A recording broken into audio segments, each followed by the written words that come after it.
Shalom, selamat sore semua. Terima kasih Bapak Ibu Gembala memberikan kesempatan untuk saya dan anak saya boleh ada di sini. Tepuk tangan buat rombongan yang ikut kami. Rasanya masih terlalu jauh ya, saya pindah ke sini aja. Supaya lebih dekat. Gak apa-apa ya? Kelihatan semua di belakang juga. Terima kasih dan sekali Bapak Ibu Gembala dan tim pelayanan. Saya dapat kesempatan untuk boleh berbagi pada hari ini. Ini pertama kali saya dari Bojonegoro. Ya, saya kecilnya SD saya ada di bawah. Ya, berapa puluh tahun yang lalu, kira tahun 70-an akhir 80-an awal, saya berapa kali nanya DVD di Jalan Raya Guru. Waktu itu, ya, rela juga dan ini sekian puluh tahun baru balik lagi ke Bojonegoro. Saya terima kasih kesempatan ini. Baik, kita mau belajar. Tema yang Tuhan berikan kepada kita untuk kita belajar hari ini. Tema kita adalah berbuah banyak. Apa temanya? Nah, kalau kita mendengar kata buah, itu langsung pikiran kita kemana? Apa? Jangan jual buah, itu sekarang. Ayo mendengar kata buah muncul apa di pikiran kita? Pohon, terus apa lagi? Bertumbuh. Tumbuh, apa lagi? Manis, apa lagi? Bersinar. Oke, banyak hal yang kita bisa temukan. Kita pikirkan ketika kita mendengar kata buah. Oh, di luar masih ada orang suruh masuk. Jadi perbadannya kemana bilang semua? Ayo suruh masuk yang di luar. Ya, terima kasih hasilnya. Kita tunggu dulu. Ayo masuk yang di luar. Tamburi, kenapa kamu di luar semua? Ayo masuk. Ya. Nah, kalau kita mendengar kata buah, yang perlu kita pikirkan itu benih dari pohon itu. Betul tidak? Yang kita pikirkan harus benihnya, bibitnya itu loh. Kita bicara buah, bisa bicara pohonnya, bisa bicara rasa manisnya, bisa rasa bertumbuh semuanya. Tapi kalau kita nggak mikir benihnya atau bibit, setuju? Nah, dari benih itu maka ada pohon. Tuhan Yesus pernah berkata, kita mengenal sebuah pohon dari apanya? Dari buahnya. Nah, ini yang kita mau pelajari untuk sekarang dan untuk minggu sore ya. Kita akan ketemu lagi. Sekolah yang ini mana? Kalau perhatikan ya, saya suka pelayanan altar tapi mau dengar firman. Mana ini yang ada? Oh sudah ada. Betul Bapak? 4 orang mana cuma 2? Oh, ada satu lagi mana? Cuma 3. Mana satunya? Oh di depan. Ya benar kalian. Nah, maka itu kita bicara benihnya lebih dulu. Ada banyak benih yang kita bisa tanam dan jadi pohon dan jadi buah. Apakah semua benih yang kita tanam jadi pohon dan berbuah dan buahnya bisa dimakan? Loh, apa semua buah pasti bisa dimakan buahnya? Tidak. Nah, maka itu benih ini yang menentukan. Lalu benih itu apa? Benih itu adalah firman.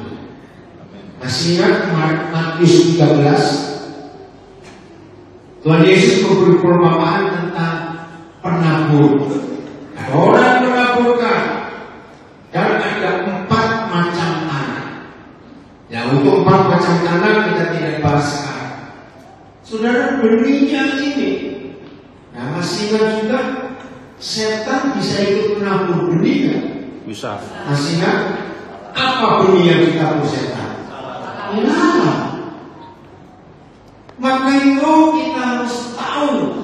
benih itu apa sebelum jadi pohon dan berbuah?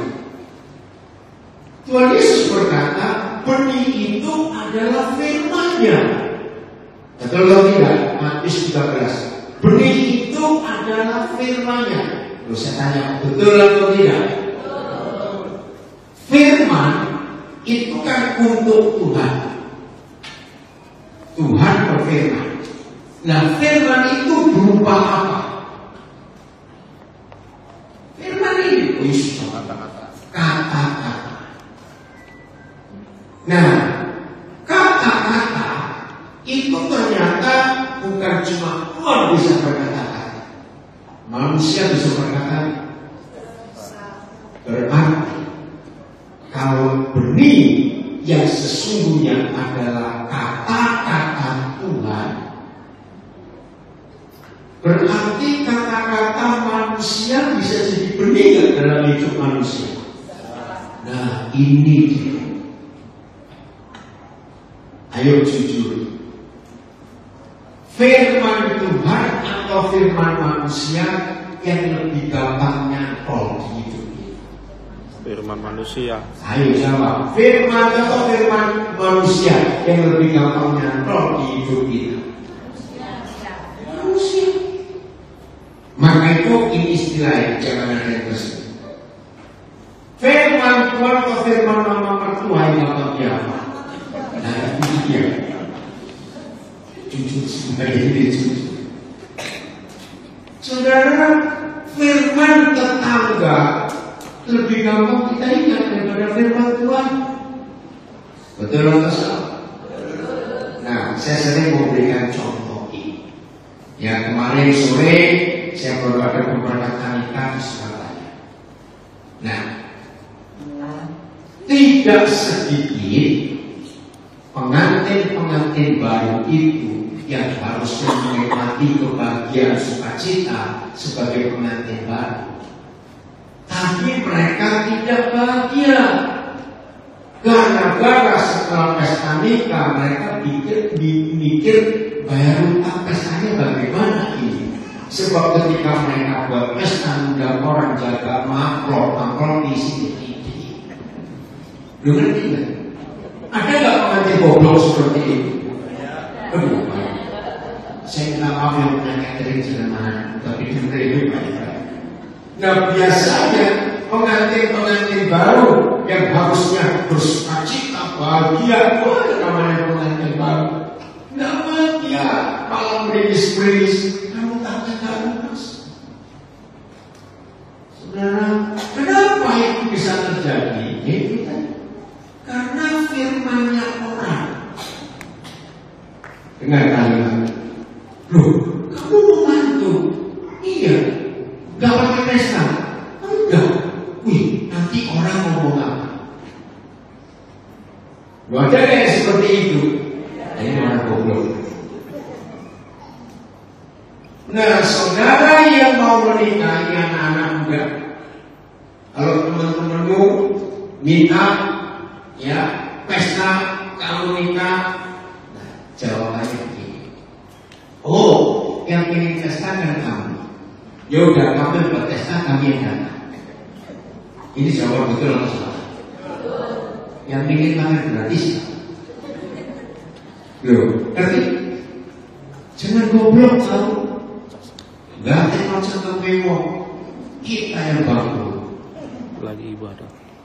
Ya betul atau tidak? Berapa banyak orang hidupnya terlibat buta gara-gara omongan tetangga? Betul? Itu orang paling goblok sedunia. Jauh lebih berharga kalau setiap kita lebih baik berkata apa kata Tuhan. Jangan marah itu. Coba kita lihat foto.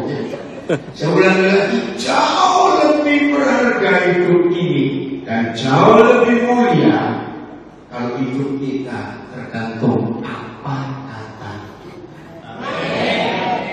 Itu kita.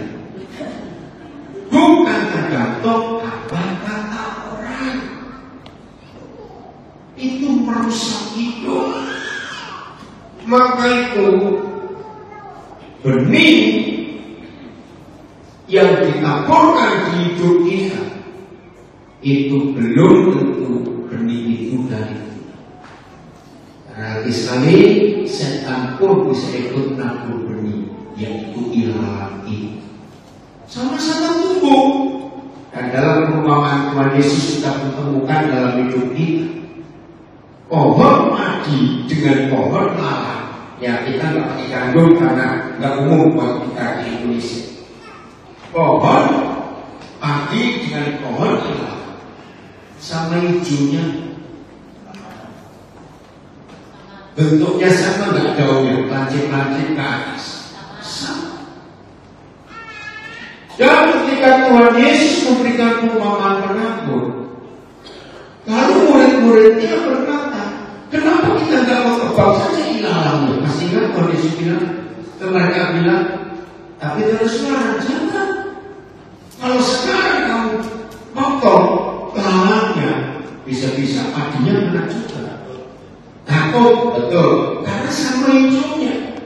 Lalu Tuhan Yesus ngomong, tunggu musim menuai. Sebab yang lalang gak ada buahnya, yang padi ada buah.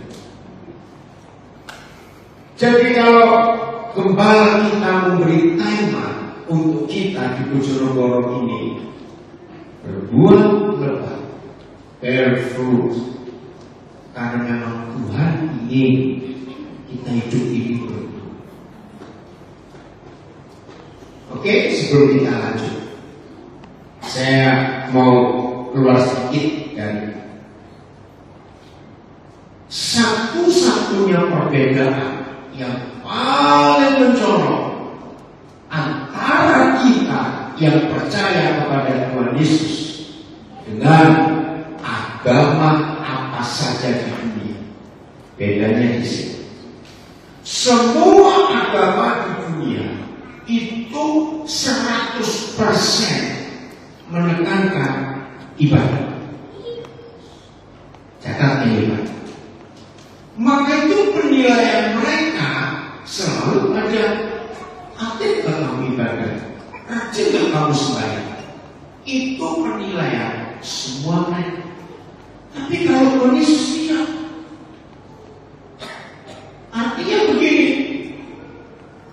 jangan sibuk hanya waktu bagian, jangan sibuk hanya waktu ibadah, karena buat Tuhan ini gak penting. Jangan marah dulu ya, bukan nggak boleh ke gereja, bukan itu. Maka itu ya, walaupun Tuhan Yesus hanya 3,5 tahun hidup pelayanannya, coba saudara hitung dari 4 Injil, nggak sampai 5 kali yang tertulis, nggak sampai 5 kali Tuhan Yesus ada di bait suci. Nggak sampai. Tidak. Berarti 90% lebih aktivitas Tuhan Yesus selama ada di dunia justru di luar sistem agama. Dia lebih banyak di luar. Berbuah lebat. Percuma kalau cuma hebat orang ibadah. Karena berbuah lebat harus ada di luar sana, karena banyak orang yang di luar menanti buah.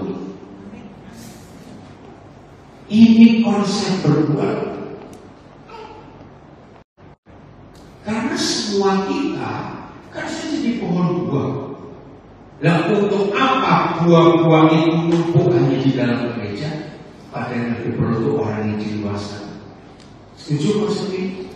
Mari kita lihat dulu Mazmur 92 mulai ayat 13. Mazmur 92 mulai ayat 13. Seharusnya kembali. Ada di layar? Ada. Ada ya.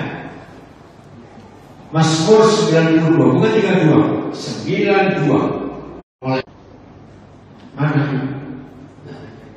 Pada pada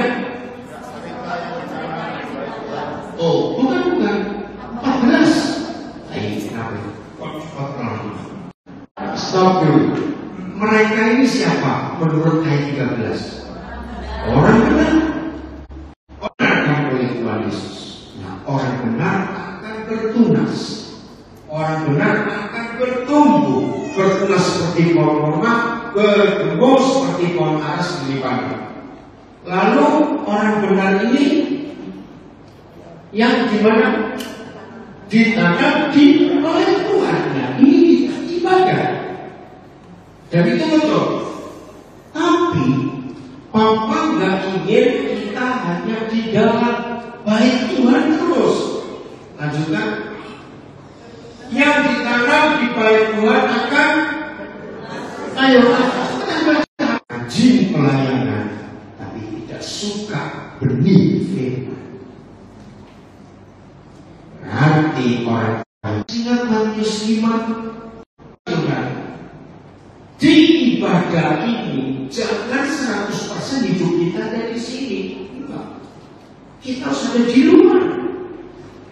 Untuk jadi jawaban doa buat banyak orang yang ada di luar sana. Itu kerinduan. Jadi, lagi sekali, 3 ayat ini di dalam Mazmur 92 ini satu paket yang luar biasa. Saya ulangi sebentar. Ayat 13. Siapa tentang siapa? Orang benar. Kita orang benar akan bertunas seperti pohon kurma dan akan tumbuh subur seperti pohon aras. Lalu ayat 14, orang benar akan ditanam di hadirat Tuhan. Itu ibadah kita. Tapi faktanya harus ada di lantaran. Karena itu ditumbuh oleh orang-orang yang di luar kita. Betul? Ayat 15. Terus lihat ini. Ada sebut usia. Baca. Pada masa tua pun. Nah, stop. Jangan bilang kata mereka. Pada masa tua pun siapa? Orang benar. Akan bagaimana? Masih berbuah. Terus, dan umum senang. Gak apa-apa. Terjadi kemungkinan. Gak usah pola-pola kecilnya. Pada masa tua pun orang benar itu akan berbuah dan menjadi sehat dan segar. Oke, Pak Somo sudah. Sehat, setuju? Nah, anak-anak muda awas. Dengar kakakmu usah marah-marah, awas. Saudara, maka itu saya katakan 3 ayat ini satu paket.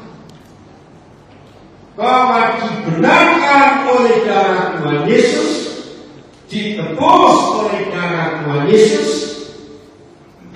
kita itu menjadi orang benar.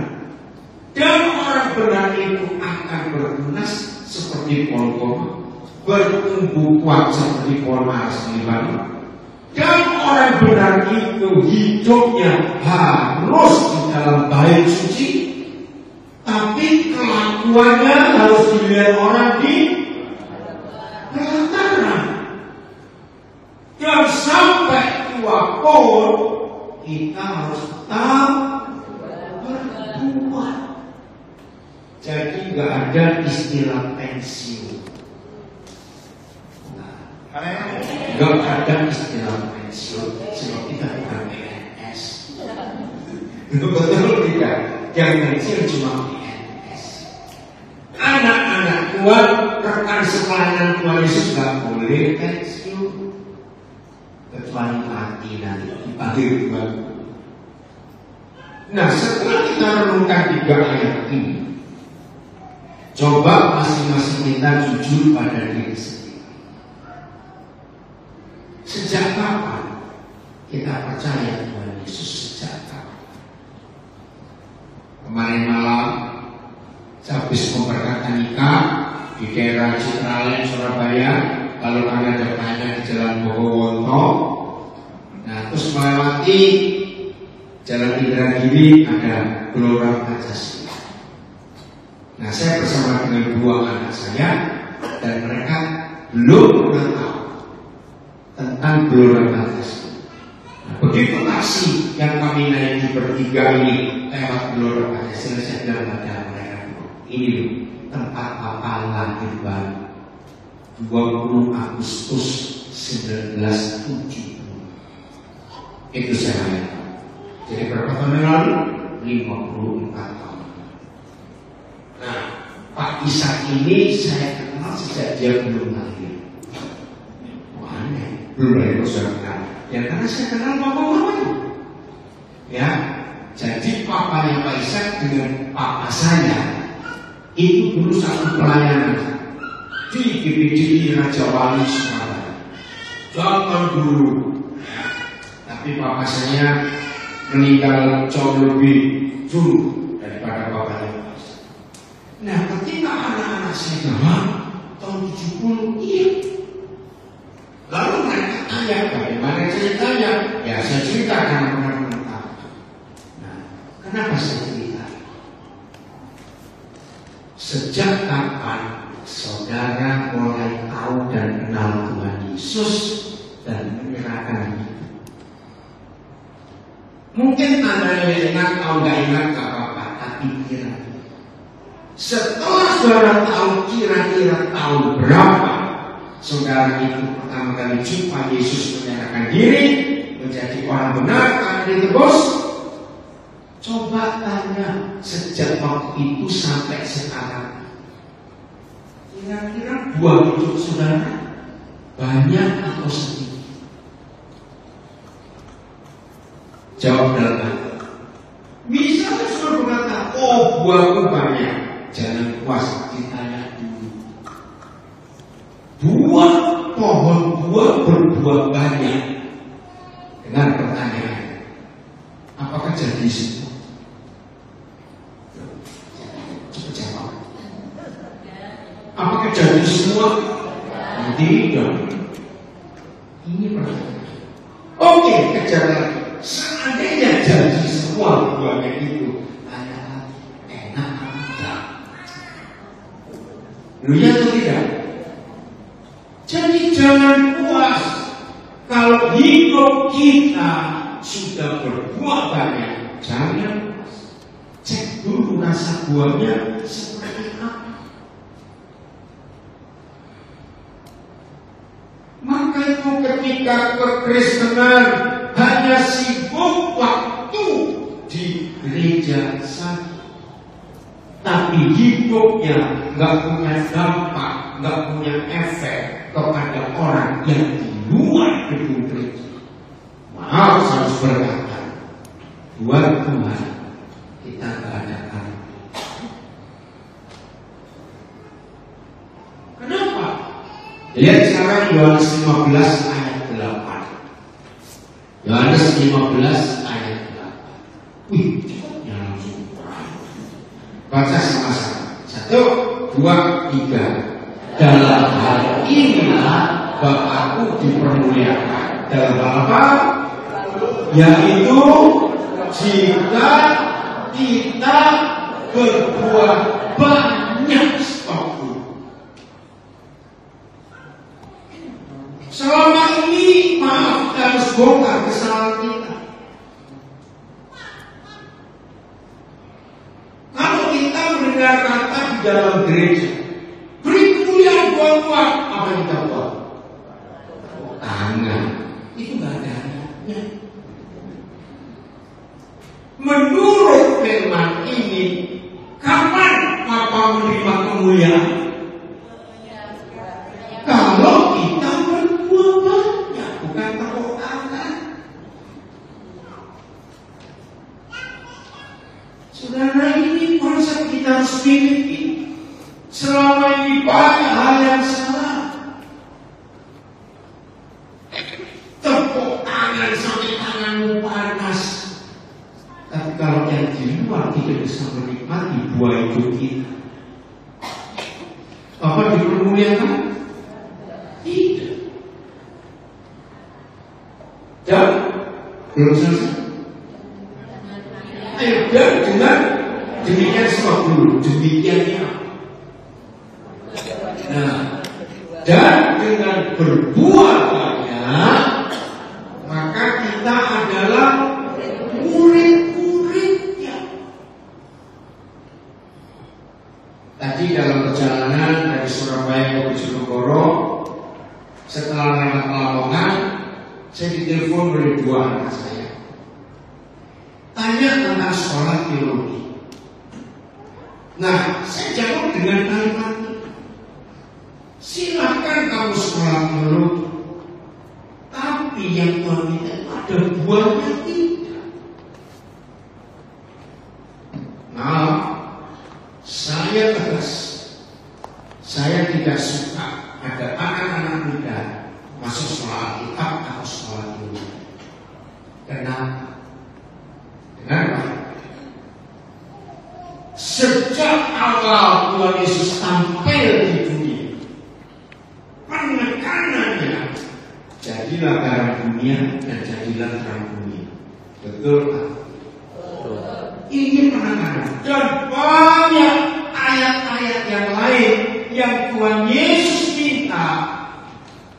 Kita itu di luar sistem agama, jadi berkat di dunia, jadi garam di dunia, terang dunia, apa saja untuk dunia ini. Saya bilang pada dua anak saya, begitu ada orang Kristen punya gelar sarjana teologi, master teologi, dan doktor teologi, masuknya, kiprahnya, aktivitasnya dengan gelar teologi tadi itu jauh-jauh. Kemana? Gereja. Ayo, kemana? Kalau punya gelar teologi, nggak bisa ke dunia. Betul? Coba ngelamar PNS pakai ijazah teologi. Diguyur. Betul tidak salah. Justru yang punya gelar teologi itu hidupnya jadi sempit. Sampai saya tanya, sudah mulai muda belum? Baru 1 bulan. Saya cepat keluar. Lebih baik cari sekolah sekuler. Oh, bagaimana? Supaya jadi garam dan terang dunia. Contoh lagi, jangan kasih. Buat saya, jadi satpam jauh lebih baik karena bisa jadi berkat. Amin. Maka itu kalau saya punya ijazah teologi melakukan satpam di sangat gampang. Dan saya berkata bahwa setan berhasil membuat garam dan terang dunia tidak berfungsi karena dijebak dengan kata teologi. Ini yang kita harus tahu. Baca Yohanes 15:8 supaya konsep ini ada di hidup kita. 1, 2, 3. Dalam hal inilah Bapakku dimuliakan, yaitu kalau aku ganti kata kamu kalau aku berbuat banyak, nah kita adalah murid-murid Yesus. Jadi penekanannya pada buah ini. Dan jangan lupa, begitu kita mendengar kata buah, ingat apa dulu kan? Benih terus semua. Kalau balas pakai beda. Dan benih harus firman, bukan firman tetangga. Karena orang ngomong itu bisa jadi pohon buah juga di hidup. Tahu ya? Nah, hati-hati dalam hidup ini. Jadi Tuhan Yesus jauh lebih ingin saudara dan saya lebih sibuk di luar daripada di dalam. Karena di dalam kita sudah saling tahu semua. Di luar masih perlu Tuhan lewat kita. Setuju? Saya katakan apa ini? Amin. Mereka di luar sana masih perlu Tuhan lewat kita. Lukas 15 ayat 1. Siapa dan siapa? Siapa dan siapa para pengunjuk dan stop dulu. Di masa Tuhan Yesus itu, dua kelompok orang ini boleh masuk ibadah dan ibadah sama sekali. Bahkan dalam sejarah Taurat, di luar agama suci itu ada istilahnya tentara Taurat. Apa tugas mereka? Ngecek yang masuk. Kalau ada 3 kelompok manusia, orang berdosa, pengunjuk dan ustaz, itu dari jauh sudah dilarang masuk. Masih bisa orang ini. Nah, orang-orang ini kasihan, nggak bisa ikut ibadah. Karena itu peraturan orang yang begitu ketat. Tapi mereka ngapain? Di ayat 5 ayat 1 Lukas 15 baca. Para pengunjuk dan orang-orang berdosa ngapain? biasanya datang kepada Yesus untuk mendengarkan dia. Nah, ini dua.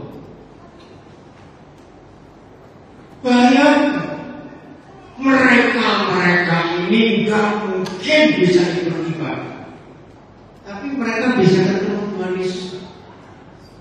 Saya tanya, lu baca itu ya, mereka bisa ketemu Tuhan Yesus nggak? Bisa. Bukan cuma bisa, sangat bisa.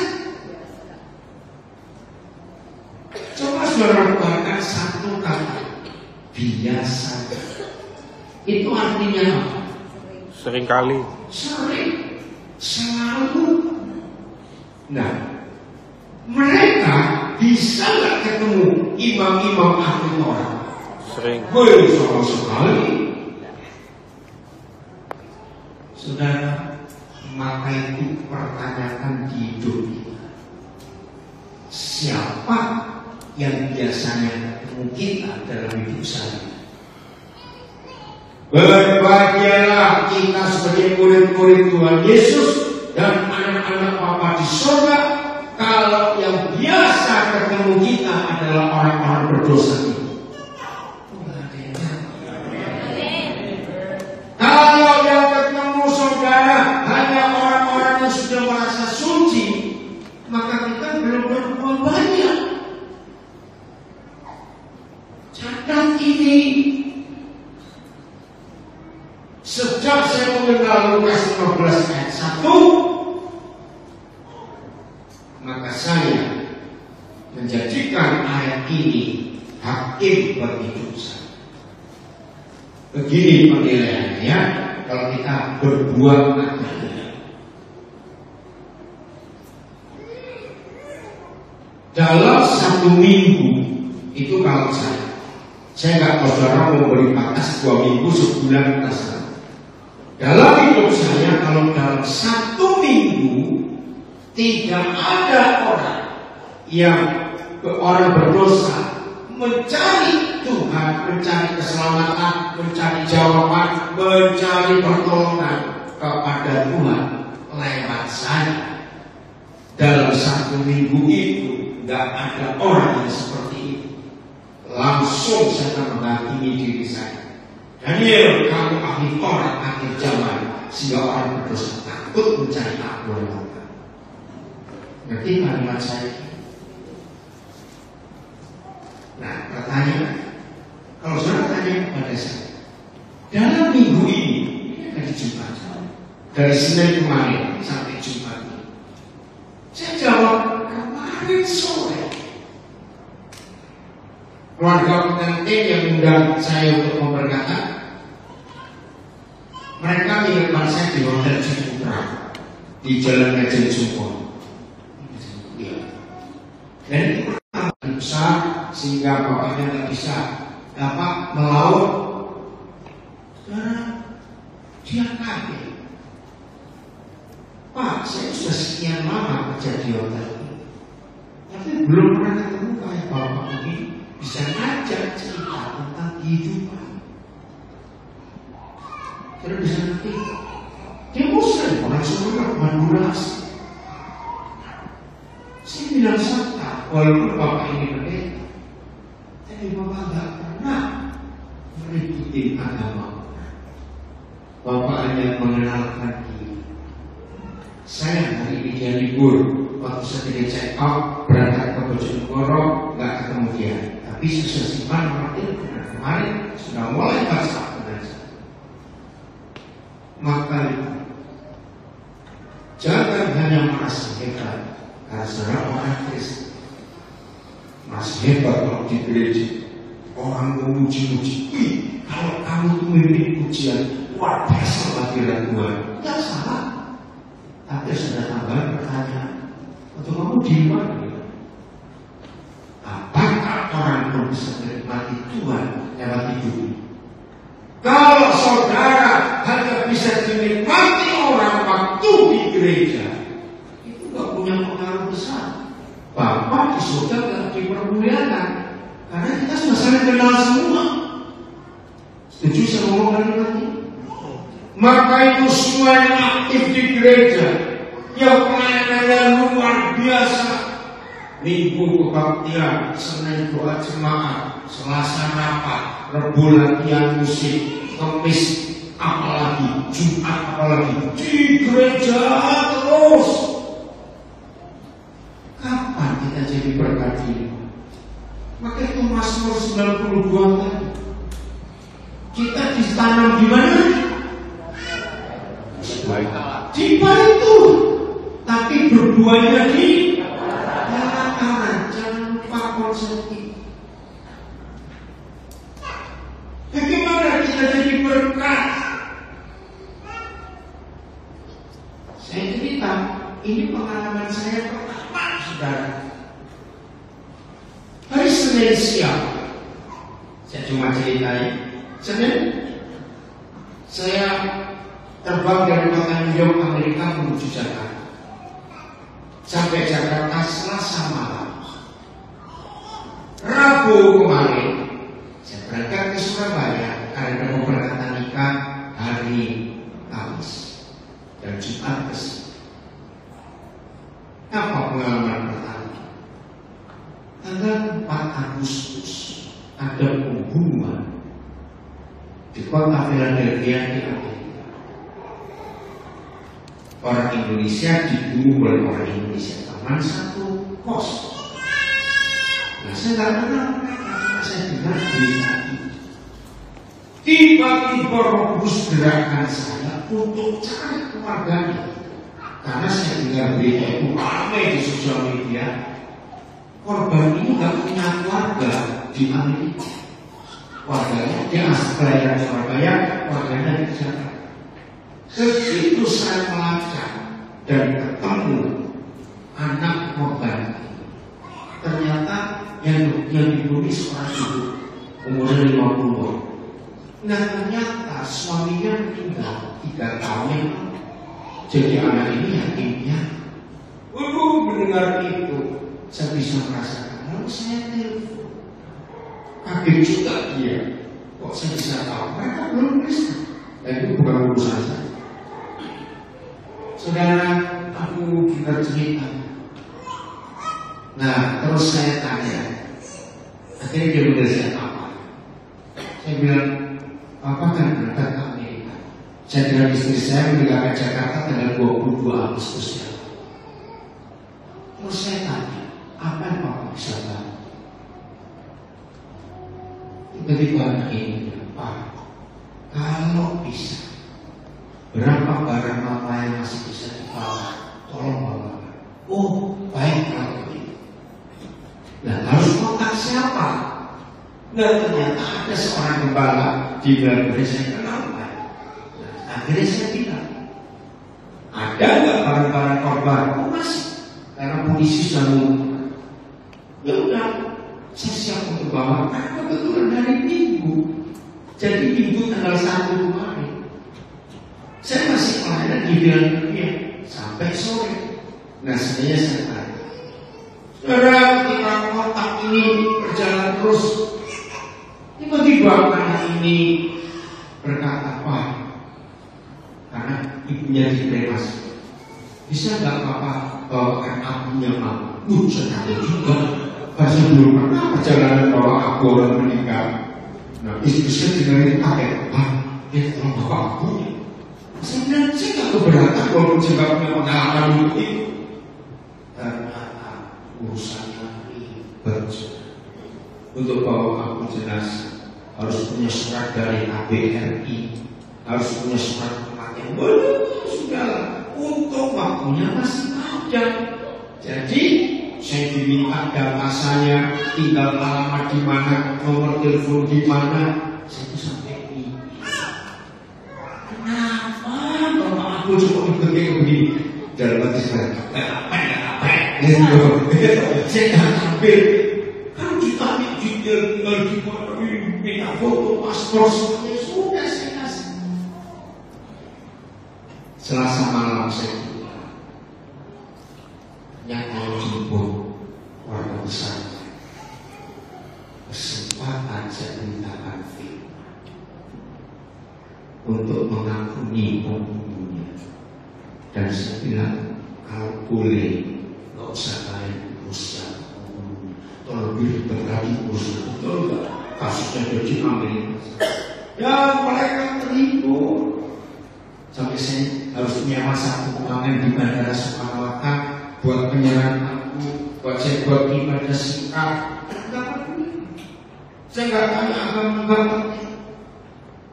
Tapi kesaksian, jadi bisa jadi berkat untuk siapa saja.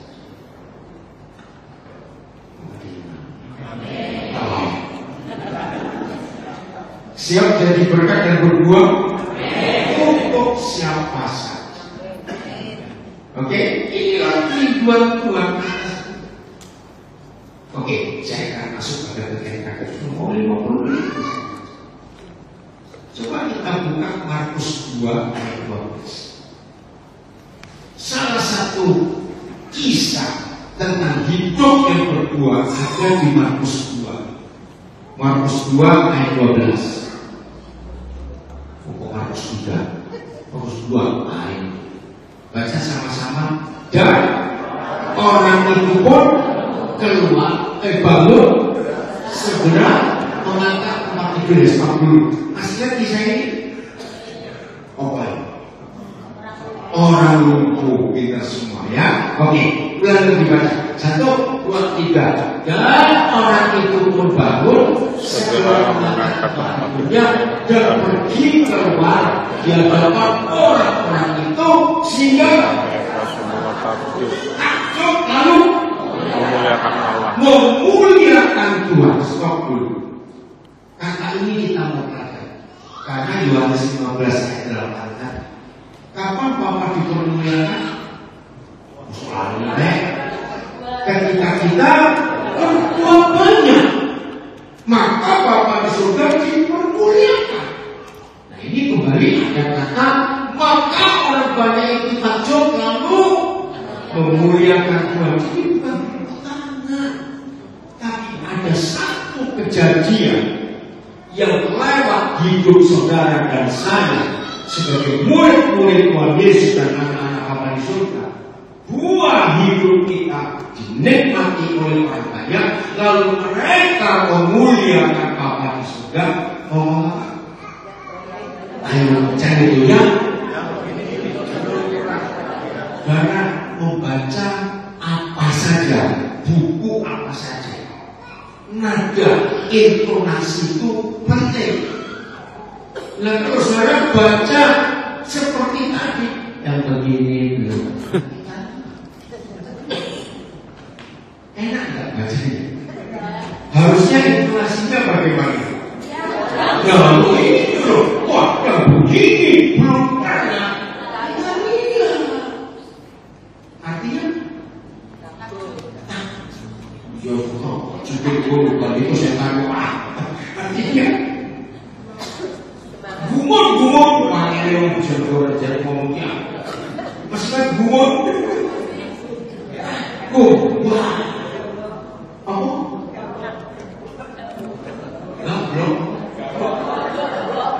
jeruk dan gabok. Gabok. Saudara, nah saya tanya orang sedang gabok atau takjub atau kagum atau gumun itu karena apa? Sesuatu yang sering terjadi atau yang belum pernah terjadi?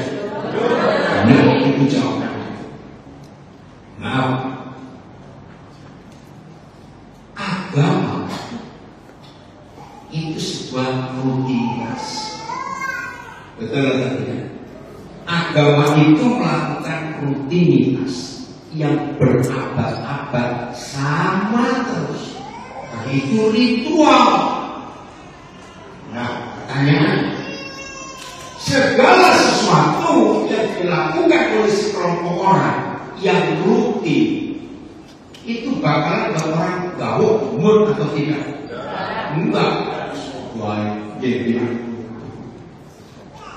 Tapi begitu kekristenan ini melakukan sesuatu yang baru, orang akan heran. Amin. Dan segala sesuatu yang baru itu hanya oleh kuasa Roh Kudus.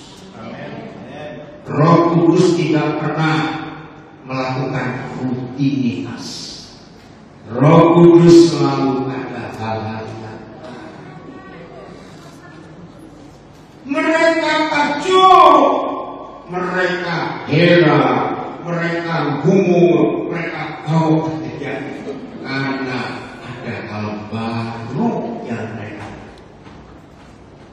Izinkan saya menerangkan kebenaran ini, karena tidak semua gereja menyetujui.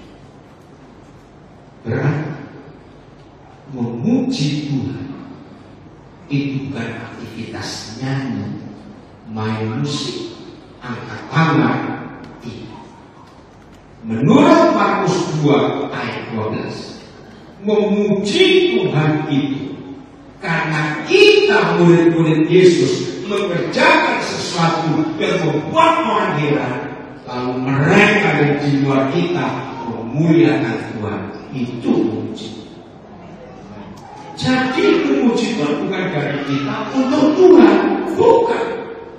Dari Tuhan kepada kita, dan kita sampaikan di luar, dan mereka menerima berkat kalau mereka memuji. Hukum ini yang gereja sedikit. Maka itu kalau kita cuma nyanyi dewe di dalam gereja terus banter-banteran, ngerti maksudnya? Saling kencang suaranya keras. Yang di luar sana tidak dapat apa-apa. Tuhan dipermuliakan enggak? Loh, kita sibuk di dalam kebaktian, kenceng, lompat, teriak, angkat, nangis, macam-macam. Tapi di luar nggak pernah dapat apa-apa dari kita. Itu bukan memuliakan Tuhan. Jadi semua ayat yang kita pelajari saat ini, renungkan. Demikianlah Bapamu dipermuliakan kalau kamu berbuat baik. Dan orang-orang akan tahu bahwa kamu muridku. Jadi apakah buah-buah hidup kita orang bisa menikmati? Yang punya toko di pasar, buat kesempatan berbuat baik. Setuju? Dalam hal yang punya toko di pasar cepat berbuat banyak dalam hal apa? Pelayanan saudara menggunakan gelar. Betul? Saudara, banyak orang berkata, wah kan nggak boleh penglaris ya. Itu berdukung orang itu enggak. Kalau saudara melayani pelanggan dengan hati Tuhan Yesus, murah senyum, jangan mukanya sekaya, cuci terus, maaf jangan tersinggung. Jualanmu bagus-bagus, Tapi pelanggan datang.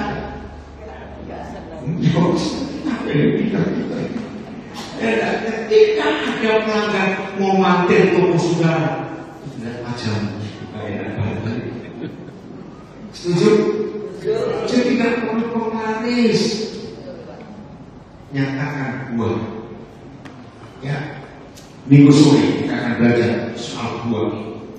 Detailnya lebih dalam lagi.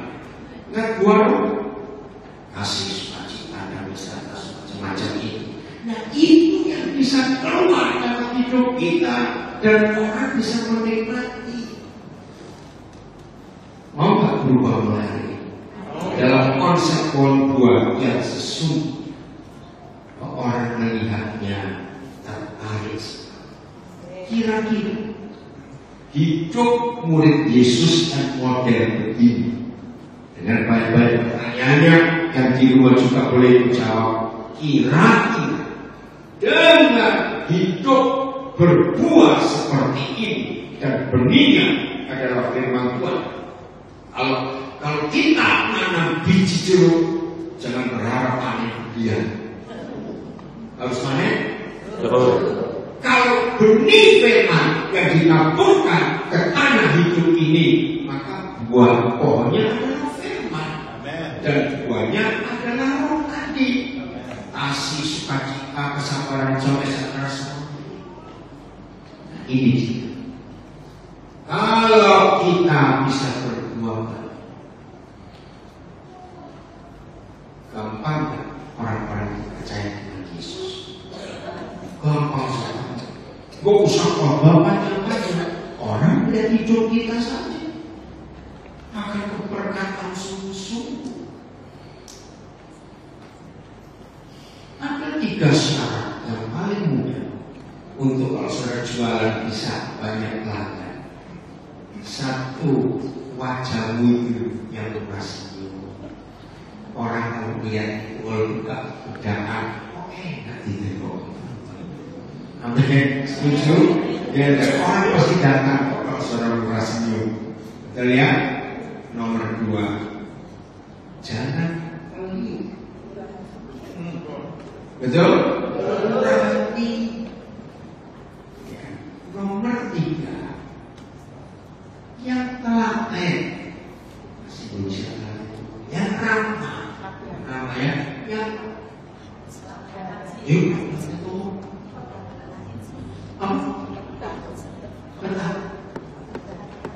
sabar, ya simpel itu bahasa Jawa. Percaya, pelanggan saudara akan menikmati itu. Betul, jadi ini hukum kasih, ini buah. Maka itu banyak orang yang akan percaya kepada Yesus dengan sikap hidupnya seperti ini. Setuju? Coba tanya kiri kanan, bau manis apa cukup? Ayo, coba tanya kiri kanan. Ayo, hari ini kita semuanya jadi penuh berkat. Haleluya. Oh, mungkin waktu mulai